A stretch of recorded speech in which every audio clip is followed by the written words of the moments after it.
Hello everyone, welcome to Tasty Dish by Setu Palaniappan. இன்னைக்கு பூசணிக்காய் ரசவாங்கி எப்படி செய்யலான்றதை பார்க்கலாங்க.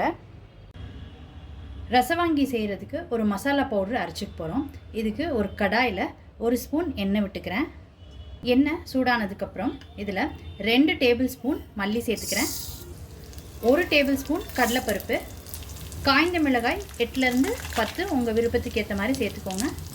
Black pepper 1/4 teaspoon. இது எல்லாத்தையும் சேர்த்து வறுத்துக்கலாம். கருக விட்டுறாமல் இந்த மாதிரி வறுத்து எடுத்துக்கோங்க.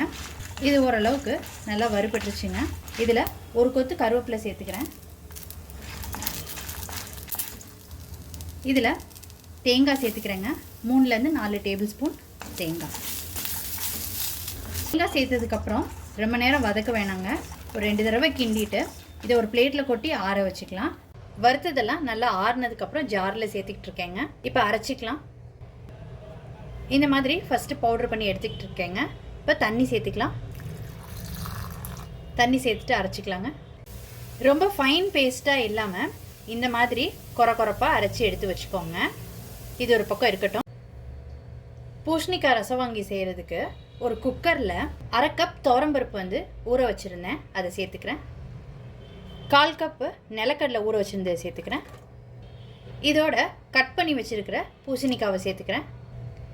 இதில் 1/4 டீஸ்பூன் மஞ்சள் தூள், கொஞ்சம் உப்பு சேர்த்துக்கிறேங்க.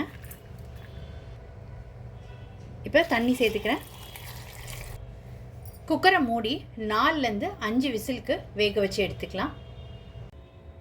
வேக வச்ச பருப்பு, கொண்டக்கடலை, பூசணிக்காய் எல்லாமே நல்லா வெந்துருச்சு. இதில் அரைச்ச விழுதை சேர்த்துக்கிறேங்க.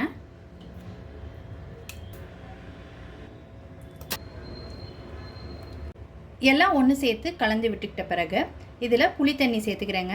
ஒரு சின்ன லெமன் சைஸ் அளவு புளியை 1/2 டம்ளர் தண்ணியில் கரைச்சி சேர்த்துக்கிறேன்.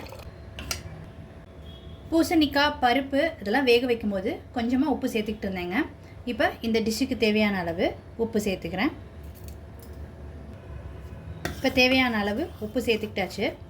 ரொம்ப கெட்டியாக இருக்குது, அதனால் கன்சிஸ்டன்சி அட்ஜஸ்ட் பண்ணுறதுக்கு தண்ணி சேர்த்துக்கலாங்க. 1/2 டம்ளர் சேர்த்துக்கிறேன். ஒரு 5 நிமிஷம் கொதிக்கட்டுங்க. அதுக்கப்புறமாட்டி தாளித்து கொட்டிக்கலாம். குழம்பு நல்லா கொதிச்சிட்ருக்கு. இப்போ அடுப்பை சுவிட்ச் ஆஃப் பண்ணிடலாங்க. சுவிட்ச் ஆஃப் பண்ணிவிட்டு இதுக்கு தாளிப்பு கொடுத்துக்கலாம். இப்போ ஒரு கடாயில் நெய் விட்டுக்கிறேங்க. நெய்யில் தாளிச்சிங்கன்னா ரொம்ப சூப்பராக இருக்கும் டேஸ்ட்டு. நெய்யில் கடுகும் கருவேப்பிலையும் சேர்த்துக்கிறேங்க.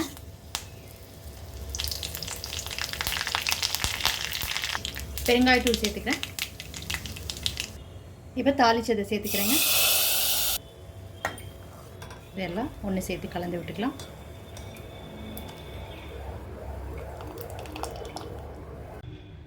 பூசணிக்காய் ரசவாங்கி ரொம்ப சூப்பராக ரெடி ஆகிடுச்சுங்க. இது இட்லி, தோசை, சப்பாத்தி, சாதம் கூட எல்லாம் ரொம்ப சூப்பராக இருக்கும். நீங்கள் இந்த ரெசிபி கண்டிப்பாக ட்ரை பண்ணிவிட்டு உங்களோட கமெண்ட்ஸை சொல்லுங்கள். உங்களுக்கு இந்த ரெசிபி பிடிச்சிருந்துச்சுன்னா லைக் அண்ட் ஷேர் பண்ணுங்கள். உங்கள் ஃபேமிலி அண்ட் ஃப்ரெண்ட்ஸ்க்கு. Tasty dish by Sethu Palaniappan சேனலை சப்ஸ்கிரைப் பண்ணுங்கள். நோட்டிஃபிகேஷன் பெல்லை கிளிக் பண்ணுங்கள் for more videos. Thanks for வாட்சிங்.